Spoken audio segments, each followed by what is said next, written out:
2 მარტს 4 საათზე გელით გუდიაშვილის მოედანზე. გელით მხოლოდ და მხოლოდ იმის გამო, რომ ერთია რომ ვფიქრობ, კარგი ამინდი იქნება. ერთადერთი მიზეზი არ გამოვიდა. მეორე იმის გამო, რომ თუკი არ მობრძანდებით, ჩვენ დღეს აღმოაჩენთ, რომ გუდიაშვილის მოედანი უბრალოდ არ არსებობს. შეიძლება იგივე სახელი ერქვას, მაგრამ ეს ის მოედანი არ იქნება, რომელსაც იცნობდით. იქნება სრულიად სხვა რამ.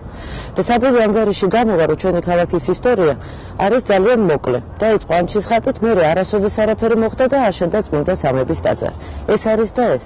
ჩვენ გონია, რომ ჩვენი კულტურული მემკვიდრეობა არის მხოლოდ ეკლესია, მონასტრები. გაწუნებთ, ეს ძალიან დიდი შეცდომა. და როდესაც აღმოვაჩენთ, ამ ქალაქში აღარ არის ადგილი, სადაც ხის ქვეშ შევძლებთ დაჯდომას და ერთმანეთისთვის რამე სიკეთის თქმას, თუნდაც იმის თქმას, რომ იცი როგორ მიყვარხავ გიჟდები შენზე. და ნახე რა მაგარი საღამოა, მოდი სადღაც ვიყოთ დღეს ერთად. რა აუცილებელია წავიდეთ ძვირფას რესტორანში, რა აუცილებელია შენთან სახლში მოვიდე და შენ მშობლებს ნერვები აუშავ.